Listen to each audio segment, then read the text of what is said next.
오늘 하나님께서 저와 여러분에게 주시는 하나님의 말씀은 사도행전 20장 22절에서 24절 말씀으로 성령의 사람이 되라 하십니다. 성령의 사람이 되라 하십니다. 이런 제목으로 하나님의 말씀을 선포하겠습니다. 이 말씀이 선포될 때 말씀을 듣는 여러분들에게 성령님이 임재하셔서 성령의 사람으로 변화되고 삶과 신앙이 변화되는 역사가 일어나기를 소망합니다.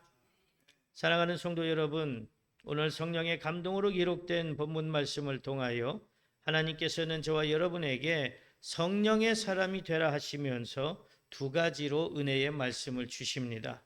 그 은혜의 말씀이 무엇일까요? 첫째로 성령의 사람이 되면 어떤 상황에서도 두려워하지 않게 된다 하십니다.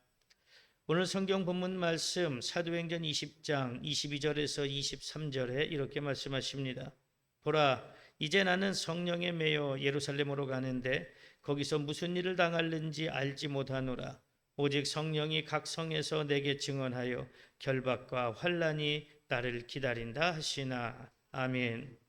본문 말씀은 사도 바울이 3번에 걸친 전도 여행을 마치고 예루살렘으로 돌아가는 길에 에베소에서 에베소 교회 장로들에게 하는 고별 설교입니다.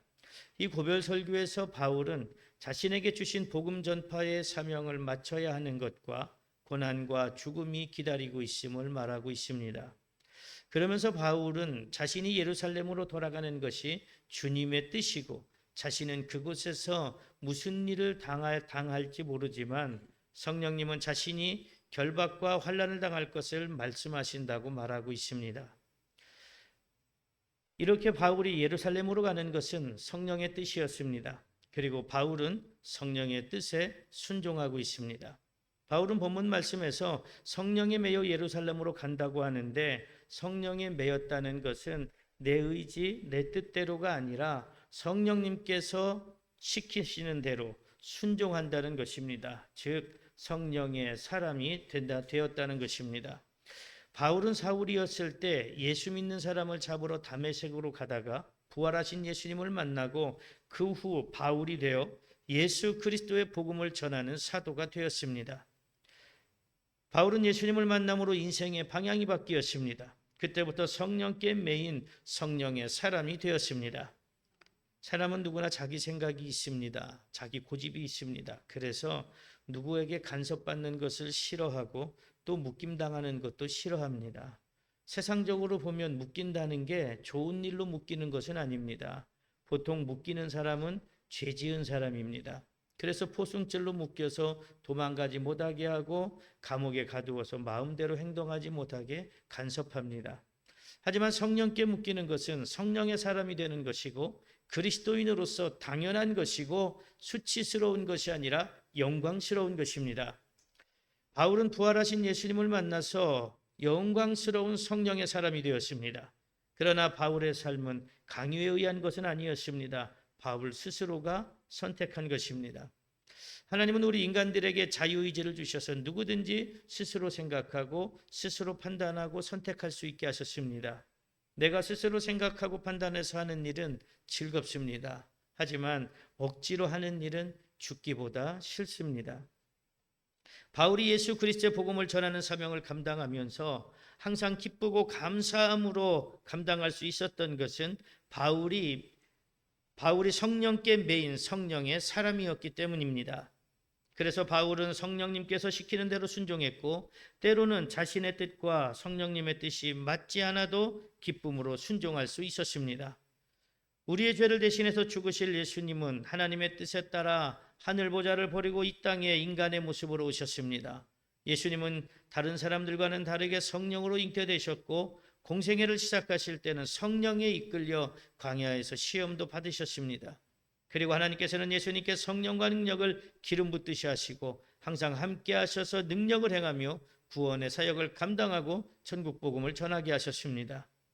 예수님은 승천하시기 전에 제자들에게 성령을 받을 때까지 예루살렘을 떠나지 말라고 하시면서 성령을 받으면 비로소 성령의 사람이 되고 땅끝까지 복음을 전하게 된다고 말씀하셨습니다.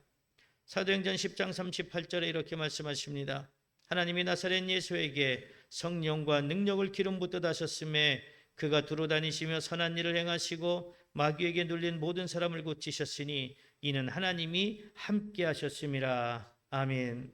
사도행전 1장 4절에서 5절에도 이렇게 말씀하십니다. 사도와 함께 모이사 그들에게 분부하여 이르시되 예루살렘을 떠나지 말고 내게서 들은 바 아버지께서 약속하신 것을 기다리라. 요한은 물로 세례를 베풀었으나 너희는 몇 날이 못되어 성령으로 세례를 받으리라 하셨느니라.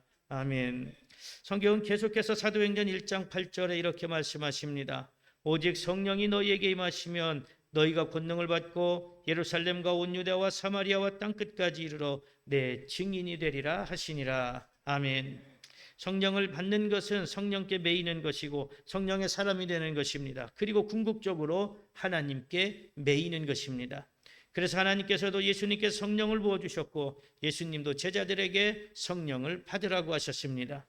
성령 받기 전에 신앙생활 그리고 성령 받은 후에 신앙생활이 겉으로는 크게 차이가 나지 않는 것처럼 보일 수 있습니다. 그러나 어떤 어려운 일을 당하거나 교회를 위해 헌신해야 할 때는 그 차이가 확연하게 드러납니다. 성령을 받기 전에는 아무 문제가 없고 평안하면 내가 신실하게 신앙생활을 잘하고 있구나 이렇게 생각하게 됩니다. 그런데 어려운 일이 생기면 걱정이 되고 두려워하게 되고 낙심하고 주저앉고 있었던 신앙도 잃어버릴 때가 있습니다. 왜 나에게 이런 일이 일어났는지 원망하고 그 문제를 나에게서 보려고 하기보다 다른 사람을 탓하기도 하고 그리고 궁극적으로 하나님을 원망하기도 합니다. 그런 사람들은 평소에도 교회를 위해 헌신하거나 충성하지 않습니다. 교회에서 서로 뜻을 합하기보다 자기 마음대로 하려고 합니다. 교회의 영적 질서를 무시합니다. 구원의 진정한 가치를 깨닫지 못해서 복음의 가치가 얼마나 소중한지를 생각하지 않습니다. 전도하다가 핍박을 받거나 무한한 일을 당할 것이 두려워서 전도의 현장으로 가지 않습니다. 하지만 성령 받은 사람은 성령의 사람으로 성령의 매인 삶을 살게 됩니다. 그러나 억지로가 아니라 나를 구원해 주신 예수 그리스도의 은혜와 하나님의 사랑에 감사해서 기쁨으로 헌신하고 충성합니다. 그런 사람들은 주님의 일을 하다가 당하는 고난을 두려워하지 않습니다. 어떤 어려움을 당해도 낙심하거나 좌절하거나 원망하지 않습니다. 교회에서 나를 나타내려고 하지 않고 다른 사람을 높이며 교회 영적 질서에 순종합니다. 복음의 진정한 가치를 소중하게 생각해서 세상에 나가 그 복음을 전합니다. 오늘 여러분들이 그렇게 성령의 충만함으로 성령의 사람으로 변화되는 신실한 신앙인들이 될 수 있기를 축복합니다. 우리는 매주 교회에 나와서 예배를 드리니까 때로는 예배의 소중함을 잊고 살 때가 많습니다. 이번 주 아니면 다음 주에 가지. 다음 주 아니면 그 다음 주에 가지. 에이, 오늘은 늦었으니까 그냥 하루 쉬고 다음 주에 일찍 가지. 이렇게 가볍게 생각할 때가 많습니다. 그리고 예배가 하나님 중심이 아니라 사람 중심으로 변질되어 가고 있어서 꼭 교회에 가서 예배를 드리지 않아도 된다고 합니다. 삶이 바쁘고 환경이 좋지 않으면 일단 예배를 드리지 않아도 괜찮아. 일단 문제가 해결돼야지. 일단 급한 건 먼저 해결해야지. 오히려 그럴 때 예배를 드리지 않는 것이 더 신앙적이라고 생각하기도 합니다. 우리는 몇 년 전에 전 세계를 두려움에 떨게 했고 많은 사람들을 죽음으로 몰고 갔던 코로나19라는 전염병 때문에 두려움과 공포와 혼란의 시간을 보낸 적이 있습니다. 그 몇 년의 시간이 캄캄한 터널을 지나가는 것처럼 앞이 보이지 않는 두려움과 걱정과 근심의 삶이었습니다. 그때 교회들도 두려움과 공포에 빠져서 예배를 드리지 말자고 했고 물론 정부에서도 강제로 예배를 드리지 못하게 하기도 했습니다. 그런 상황에 많은 목회자와 성도들이 예배를 드리지 않는 것이 더 신앙적인 것처럼 말하고 교회가 예배를 드리지 않는 것을 자랑스러워하는 경우도 있었습니다. 물론 교회가 그런 상황에서 억지로 예배를 드리는 것은 그렇게 바람직하다 이렇게 볼 수는 없습니다. 그러나 우리는 모일 수 있으면 모여야 하고 예배를 드릴 수 있으면 예배를 드려야 합니다. 심지어 믿지 않는 사람들은 예배드리는 교회를 이단시하고 잘못된 교회라고 욕하고 비방하기도 하고 교회가 무슨 범죄 집단인 것처럼 말하는 사람들도 있었습니다. 물론 상황에 따라서 예배를 드리지 못하는 경우도 있지만 그것이 일상화가 되면 작은 일에도 교회와 성도는 예배를 드리지 않으며 세상과 타협하게 됩니다. 코로나 시기에도 호떡 칼갈이 전도는 계속되어졌습니다. 코로나 초기 한 6개월 정도 아주 심할 때에 6개월 정도는 좀 쉬었었는데 계속 쉬다 보니까 이러면 안 되겠다 해서 용기를 내서 한번 전도하러 가봤습니다. 그랬더니 욕하는 사람이 아니라 오히려 고마워하는 사람들이 많았습니다. 줄을 서서 호떡을 받기 위해서 기다렸고 또 칼을 갈아가면서 고맙다고 했습니다. 이렇게 힘들고 어려운 시대에 교회가 이렇게 해주니 자기들이 힘이 난다고 하는 사람도 있습니다. 처음에는 걱정되고 두려웠습니다. 사람들이 욕하면 어떡하지? 손가락질하면 어떡하지? 고발이 들어가면 어떡하지? 그런데 오히려 지역 주민들은 우리 교회를 더 감사하게 생각하면서 그 호떡을 먹고 또 새로운 희망을 꿈꾸기도 했습니다. 때로는 모이지 않을 때도 있습니다. 모이지 않아야 될 때도 있습니다. 그러나 그것이 우리에게 습관이 되면 우리는 모일 수가 없습니다. 마귀는 그런 것들을 약점 잡아서 믿지 않는 사람들에게 다른 일들로 불안감을 심어주고 공포를 심어서 교회가 예배를 드리지 못하게 방해할 것이고 성도들이 예배의 중요성을 등한시하게 만들 것입니다. 코로나로 인해서 예배당에 모여서 예배를 드리지 못하게 되니까 또 순기능도 생겼습니다. 영상 예배가 활성화가 되어서 교회 오지 못하는 사람들이 부득이 교회 오지 못하는 성도들이 영상 예배를 드릴 수 있는 일도 있었습니다. 그런데 그것이 또 편안함을 추구하는 교회 가지 않는 하나의 방편으로 악용하는 성도들도 분명히 나타나고 있습니다. 어느 목사님이 코로나 때문에 예배를 못 드리니까 주일날 집에서 영상 예배를 드리세요 하고 본인은 혼자 예배당에 나와서 예배를 준비합니다. 많은 교회들이 그렇게 예배를 준비했죠. 주일날 혼자 교회에 나와서 예배 영상을 찍고 있는데 그렇게 서글플 수가 없었다고 합니다. 그제서야 같이 사람이 많건 적건 함께 예배드리던 교인들이 소중하고 예배드리지 못하는 그 시간이 그렇게 마음 아프고 슬펐다고 합니다. 여러분들이 그 심정이 어떻게 이해가 될지 모르겠지만 저는 이 목사님의 심정 100%그 이상을 이해합니다. 만수리 빌라 상가 1층에 교회가 있을 때 새벽 예배를 2번 드렸습니다. 1부는 새벽 5시, 2부는 6시 30분. 이렇게 2번 드리면서 1부는 거의 저 혼자 드렸습니다. 2부는 사모님이 나오니까 둘이 드릴 때도 있고 가끔 지나가시는 분이 예배 드리고 가시는 분도 있고 가끔 오시는 분들도 있었습니다.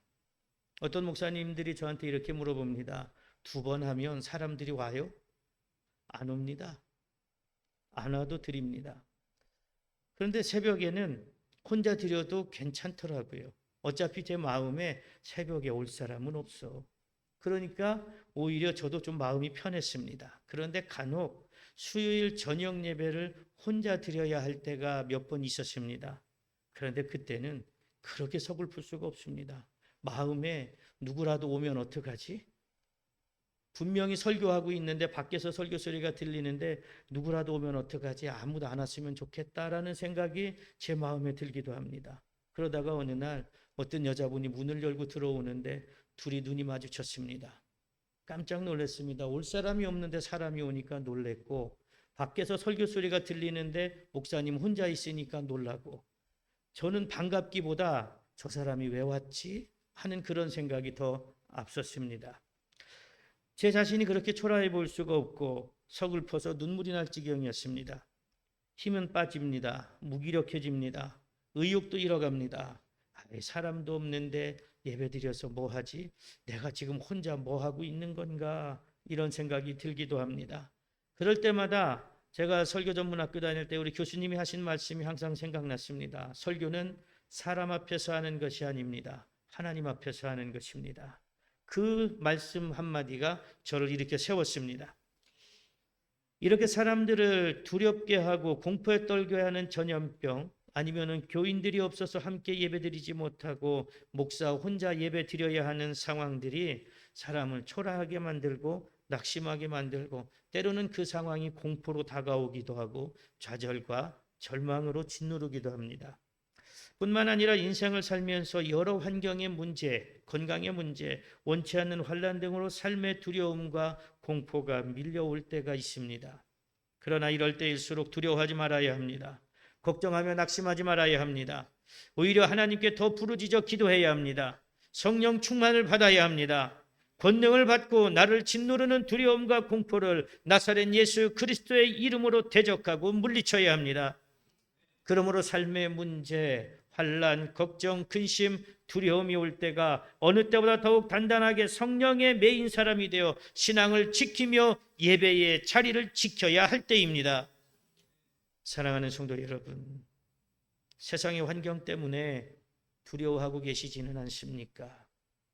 알 수 없는 내일 일 때문에 걱정하고 두려워하고 근심과 좌절 속에 계시지는 않습니까? 여러분들이 성령 충만을 사모하시기 바랍니다. 하나님께서 부어주시는 성령 충만을 받고 성령의 사람들이 되시기를 바랍니다. 그러면 세상 환경이 두렵지 않습니다. 불안한 내일 일 때문에 걱정하고 근심하고 좌절하고 낙심하지 않습니다. 여러분들이 두려워서 숨어있던 예수님의 제자들과 같은 신앙인이 아니라 성령 충만을 받고 성령의 사람이 되어 두려움 없이 담대히 세상으로 나가는 신앙인들이 되시기를 소망합니다. 세상을 이기고 승리하여 하나님의 나라를 위해, 교회를 위해 주님의 복음을 전하기 위해 헌신하고 충성하는 사람들이 되시기를 바랍니다. 그래서 하나님께서 성령의 사람들에게 주시는 형통의 복과 건강의 복과 평안의 복을 받고 천국에서 영생을 누리는 복된 사람들이 되시기를 축복합니다. 둘째로, 성령의 사람이 되면 복음 전파의 사명을 감당하게 된다 하십니다. 오늘 성경 본문 말씀 사도행전 20장 24절에 이렇게 말씀하십니다. 내가 달려갈 길과 주 예수께 받은 사명 곧 하나님의 은혜의 복음을 증언하는 일을 마치려 하면은 나의 생명조차 조금도 귀한 것으로 여기지 아니하노라. 아멘. 사도 바울은 예수님을 믿는 사람들을 잡으러 다메섹으로 가던 길에 예수님을 만나고 복음 전파의 사명을 받았습니다.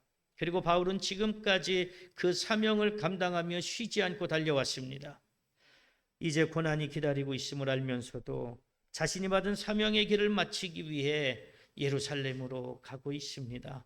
다른 사람들은 만류합니다. 가면 안 된다고 합니다.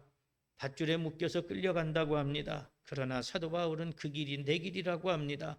그 길은 주님이 가시라고 하신 길이니까 가야 된다고 합니다. 바울이 걸었던 복음 전파의 사명을 감당하는 길은 험난한 고난의 연속이었고 마지막 또한 고난이 기다리고 있었습니다. 하지만 바울은 감사함으로 기쁨으로 사명을 감당했습니다. 바울의 고백처럼 예수님께 받은 사명은 하나님의 은혜의 복음을 증언하는 일이었기 때문입니다. 바울은 예수 믿는 사람들을 잡으러 다니는 사람이었습니다. 복음을 전한다는 이유로 스데반이 돌에 맞아 죽을 때 그 자리에 있었고, 그렇게 죽어가는 스데반의 죽음은 당연한 죽음이라고 생각했습니다. 그런데 예수님을 만나고 비로소 예수님께서 하나님의 아들이시며 구세주이심이 믿어지고 깨달아지게 되었습니다. 자신은 하나님의 일을 한다고 열심을 내었는데 그것이 오히려 하나님의 일을 회방하는 것이었으며 예수님을 핍박하는 것이었다는 사실에 엄청난 죄책감에 짓눌렸습니다. 그런데 예수님은 그런 자신을 벌하지 않으시고 오히려 복음을 전하는 사도의 사명을 감당하게 하셨으니 이것보다 더 큰 은혜가 어디에 있겠습니까? 그리고 제일 큰 은혜는 하나님께서 누구든지 예수님을 구세주로 믿기만 하면 구원받게 하시고 하나님의 자녀가 되게 하셨다는 사실입니다. 이제까지는 율법을 잘 지키기만 하면 구원을 받는다고 생각했는데 예수님만 믿으면 구원을 받을 수 있으니 얼마나 큰 은혜입니까? 그래서 바울은 그 복된 소식을 하나님의 은혜의 복음이라고 고백하며 그 복음을 전하는 사명을 감당하기 위해 자기의 생명도 귀하게 여기지 않고 충성을 다했습니다. 이렇게 예수 믿는 사람들을 잡으러 다니는 것으로 악명 높았던 바울이 한순간 변화된 것은 다메섹으로 가는 길에서 예수님을 만나고 성령 충만을 받아 성령의 사람이 되었기 때문입니다. 지금도 많은 사람들이 예수님을 믿는다고 합니다. 교회를 다닌다고 합니다. 그러나 교회에 나와 앉아 있지만 예수님을 믿지 못하는 사람들도 있습니다. 어쩌면 안 믿는 사람들도 있을 것입니다. 예수님을 믿기는 하지만 온전한 신앙생활을 하지 않고 복음 전파 사명을 감당하기 위해 충성하지 않는 사람도 있습니다. 내가 왜 그렇게까지 해야 돼? 내가 예배만 드리고 가면 됐지. 내가 왜 다른 것도 해야 돼? 이렇게 생각합니다. 그러면서 나는 이런 사정도 있고 저런 사정도 있으니까 괜찮아. 이렇게 자기 합리화를 시키면서 그래도 나 정도는 신앙생활 잘하고 있지 하는 자만에 빠지기도 합니다. 하지만 주일날 교회 나와서 앉아 있다고 해서 신앙생활이 잘하고 있다고 하는 것은 아닙니다. 주일날 교회 한번 나와서 예배드린다고 해서 내가 신앙의 삶을 온전하게 살고 있다고 하는 것도 아닙니다. 우리가 오늘 이 시간 주님 앞에 예배드리지만 하나님 앞에 예배드리지만 하나님께서 누구의 예배는 받으시고 누구의 예배는 받지 않으시기도 할 겁니다. 온전한 마음으로 영과 진리로 하나님 앞에 예배드리는 자의 예배는 하나님이 받으실 것입니다. 그러나 몸뚱이만 나와서 예배드린다고 하는 사람의 예배는 받지 않으십니다. 개인적인 상황, 욕심에 따라서 신앙을 타협하는 것도 신앙생활을 잘하는 것은 아닙니다. 세상적으로 보면 그것이 더 지혜로운 것 같습니다. 내 상황 다 빼놓고 남는 시간에 내가 교회 가야지. 나 할 거 다 하고 남는 시간에 교회 일해야지. 내가 현명해. 그래 이렇게 사는 거야. 어쩌면 지혜롭게 사는 것 같이 생각될 수도 있습니다. 여러분들이 이렇게 형식적이고 외식적인 교인이 아니라 신실한 신앙인들이 될 수 있기를 소망합니다. 예수님을 믿는다고 하는 것 쉬울 것 같지만 말처럼 쉽지가 않습니다. 신앙생활 쉬울 것 같지만 그렇지 않습니다. 나는 의지가 강한 사람이니까, 나는 정신력이 좋은 사람이니까, 나는 이성적으로도 판단력이 좋은 사람이고 머리가 좋으니까 나는 예수님을 잘 믿을 수 있어. 나는 신앙생활을 잘할 수 있어. 나는 성경 지식도 많으니까 신앙생활을 잘할 수 있어. 그렇게 생각하시는 분이 있을 수도 있지만 절대 그렇지 않습니다. 예수님을 온전히 믿게 되려면 내 지혜만 가지고 되지 않습니다. 내 의지만 가지고 신앙생활 잘할 수 없습니다. 어느 순간까지는 열심히 충성하고 헌신하는 것 같아 보이지만 어느 순간 가면 스르르 내려오는 본인의 모습을 보게 될 겁니다. 우리가 온전히 예수님을 믿게 되고 온전한 신앙의 사람으로 변화되려면 성령의 임재 가운데 있어야 합니다. 그래야 예수님이 믿어집니다. 예수님을 나의 구주로 고백할 수 있습니다. 고린도전서 12장 3절에 이렇게 말씀하십니다. 그러므로 내가 너희에게 알리노니 하나님의 영으로 말하는 자는 누구든지 예수를 저주할 자라 하지 아니하고 또 성령으로 아니하고는 누구든지 예수를 주시라 할 수 없느니라. 아멘. 성령의 임재가 아니면, 성령께서 우리 속에 계시지 않으면 우리는 예수님을 나의 주님으로 고백할 수 없습니다. 예수님을 믿을 수 없습니다. 성령께서 우리 마음에 들어오셔서 우리의 생각, 우리의 마음을 주장하지 않으시고 예수님에 대해서 알게 해주시지 않으면 믿어지지가 않습니다. 여러분들은 그 예수님 믿는다고 하는 것 그렇게 어렵지 않을 수가 있습니다. 신앙생활 다 잘들 하고 계시니까, 신실한 신앙인이니까 내 입에서 예수님에 대한 내 신앙의 고백이 그렇게 어렵지 않을 수 있습니다. 그런데 전도의 현장에서 예수님 믿으세요, 고백하세요 할 때 아멘 한마디 하는 게 엄청 어렵습니다. 어느 날 호떡칼갈이 전도를 하는데 어떤 아이가, 남자아이가 7살, 6살 된 아이인데 굉장히 그 알러지가 심해서 어떤 일정 음식을 조금만 먹어도 구급차에 실려가야 된다고 합니다. 처음에는 아토피인 줄 알았습니다. 피부가 말이 아니더라고요. 아, 너 아토피가 심하구나. 그랬더니 알러지래요. 그래서 못 먹는데요. 아니, 얼마나 심하길래요? 그랬더니 조금만 먹어도 구급차에 실려가야 된다고 합니다. 그러니 아이의 표정도 어둡죠. 엄마의 표정도 어둡습니다. 교회 다니십니까? 네, 다니다가 지금은 쉬고 있어요. 아니, 왜 쉬세요? 교회 오셔야죠. 신앙생활 하셔야죠. 하나님 앞에 기도해야죠. 그리고 제가 그 아이를 위해서 기도해 줬습니다. 기도해 주고 마지막에 아멘 해야지. 안 합니다. 아멘 해. 엄마도 아멘 해. 안 해요. 아이가 쑥스러워서 안 할까요? 다른 거엔 다 대답하는데 왜 아멘 하라고 그러면 안 할까요? 내 의지대로 되지 않습니다. 성령이 감동시켜 주셔야 합니다. 그래야 내가 아멘할 때 치료될 수 있구나, 회복될 수 있구나 믿어지게 됩니다. 저는 그 엄마가 한 번쯤은 우리 교회 올 줄 알았습니다. 오시면 기도해 드리겠습니다. 오세요. 근데 1년 넘었죠. 아직 오지 않습니다. 이게 사람의 모습입니다.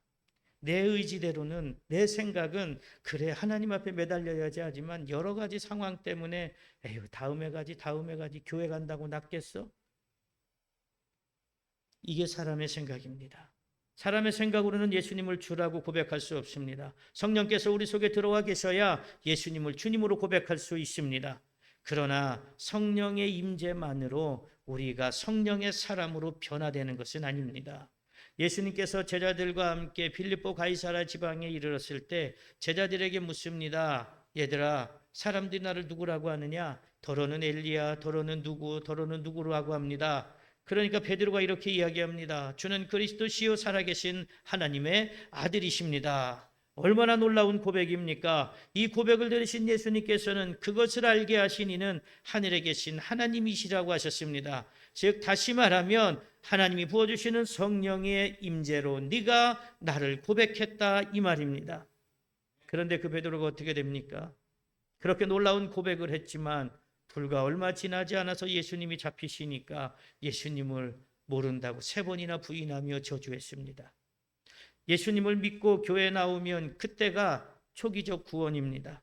이때는 세상적인 것과 신앙 사이에 갈등이 많습니다. 일단 예수님을 믿고 교회에 나와서 나 예수님 믿어볼래요 하면 성령의 임재가 임한 겁니다. 이때가 초기적 구원입니다. 초기적 구원은 갈등이 많이 일어납니다. 오늘 교회 갈까? 놀러 갈까? 오늘 조금 더 쉴까? 말까? 그래서 초기적 구원 때는 그 갈등에 많이 패배합니다.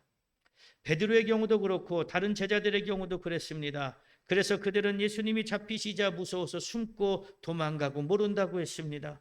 그런데 예수님이 승천하시기 전에 하신 말씀처럼 성령 충만을 받은 후에는 달라졌습니다. 놀라운 역사가 일어났습니다. 이때가 전적 구원입니다. 이때는 세상적인 것과 신앙 사이에 갈등이 아주 없지는 않지만 그 갈등을 성령의 힘으로 누를 수가 있습니다. 이길 수가 있습니다. 그래서 신실한 신앙생활을 하며 복음을 전하는 사명을 감당하게 됩니다. 이렇게 성령 충만을 받고 성령에 매이게 되면 성령의 사람이 되어 오직 은혜의 구원을 향해 달려가게 되는데 이것을 계속적 구원이라고 하고 그 길의 끝에 하나님이 주시는 종국적 구원이 있습니다. 지금 바울은 성령 충만을 받고 성령의 사람이 되어 전적 구원, 계속적 구원의 길을 지나 종국적 구원의 길을 향해 달려가고 있습니다. 그럼에도 감사하고 있습니다. 기쁨으로 사명을 마친다고 고백하고 있습니다. 이렇게 성령 충만하여 성령의 사람의 삶을 살던 바울이 죽음도 두려워하지 않고 복음 전파의 사명을 감당하며 기뻐할 수 있었던 것은 이 땅에서의 생명이 다하면 하나님께서 예비해 놓으신 천국에서 영원한 생명을 누릴 수 있다는 것이 온전히 믿어졌기 때문입니다. 이렇게 성령의 사람 바울은 예수 그리스도의 구원의 복음을 세상에서 가장 귀한 것으로 여겼습니다. 바울은 세상적인 신분으로나 학식으로나 남들에게 부러움을 받을 만한 위치에 있던 사람입니다. 자기가 가지고 있는 재산, 자기가 배운 학식 이런 것만 가지고도 세상에서 얼마든지 떵떵거리며 평안하게 잘 살 수 있는 사람이었습니다. 그런데 예수 그리스도의 복음을 알고 난 후부터는 자신이 가지고 있는 세상적인 것들이 구원을 이루게 할 수 없다는 사실을 깨닫고 그 모든 것을 배설물로 여겼습니다. 그래서 사도 바울은 귀하고 귀한 그리스도의 구원의 복음 전파하는 사명을 충성되게 감당하기 위해 어떤 고난도 기쁨으로 감당할 수 있었습니다. 빌립보서 3장 5절에서 9절에 이렇게 고백합니다. 나는 8일 만에 할례를 받고 이스라엘 족속이요 베냐민 지파요 히브리인 중에 히브리인이요 율법으로는 바리새인이요 열심으로는 교회를 박해하고 율법의 의로는 흠이 없는 자라. 그러나 무엇이든지 내게 유익하던 것을 내가 그리스도를 위하여 다 해로 여길 뿐더러 또한 모든 것을 해로 여김은 내 주 그리스도 예수를 아는 지식이 가장 고상하기 때문이라. 내가 그를 위하여 모든 것을 잃어버리고 배설물로 여김은 그리스도를 얻고 그 안에서 발견되려 함이니 내가 가진 의는 율법에서 난 것이 아니요 오직 그리스도를 믿음으로 말미암은 것이니 곧 믿음으로 하나님께로부터 난 의라. 아멘. 사랑하는 성도 여러분, 교회는 다니지만 아직도 예수 그리스도가 나의 구주이심을 믿지 못하고 있는 분은 안 계십니까? 세상적인 것과 신앙 사이에서 갈등으로 복음 전파 사명을 감당하지 못하고 있지는 않습니까? 세상적인 것이 더 좋아 복음 전파의 사명을 감당하지 못하고 있지는 않습니까? 천국과 지옥이 믿어지지 않아서 복음 전파의 사명을 감당하지 못하고 있지는 않습니까? 그렇다면 여러분들이 하나님께 성령 충만을 간구하시기 바랍니다. 그래서 성령 충만을 받고 사도 바울처럼 성령의 사람이 되기를 소망하시기 바랍니다. 성령의 사람이 되면 예수 그리스도가 구세주이심이 온전히 믿어지게 됩니다. 천국과 지옥이 확실히 믿어지게 됩니다. 세상 것과 신앙 사이에서 갈등하지 않고 그리스도의 복음이 세상 무엇과도 바꿀 수 없는 보배라는 것을 알게 됩니다. 여러분들이 사도 바울처럼 성령 충만을 받고 성령의 사람이 되어 어떤 고난과 환난도 이겨내고 복음 전파의 사명을 감당하고 마지막 때 천국 백성이 되어 영생을 누리는 복을 받게 되시기를 축복합니다. 사랑하는 성도 여러분, 오늘 성령의 감동으로 기록된 본문 말씀을 통하여 하나님께서는 저와 여러분에게 성령의 사람이 되라 하시면서 두 가지로 은혜의 말씀을 주셨습니다. 그 은혜의 말씀이 무엇이었습니까? 첫째로 성령의 사람이 되면 어떤 상황에서도 두려워하지 않게 된다 하셨습니다. 둘째로 성령의 사람이 되면 복음 전파의 사명을 감당하게 된다 하셨습니다. 그러므로 여러분들도 성령의 사람이 되어 어떤 환경에서도 두려워하지 않고 복음 전파의 사명을 충성되게 감당하는 사람들이 되시기를 소망합니다. 그래서 이 땅에서 사명을 감당하는 동안 하나님이 주시는 평안의 복, 형통의 복을 받고 마지막 날에 구원받아 천국 백성이 되어 영원한 생명을 누리는 사람들이 되시기를 간절히 축복합니다.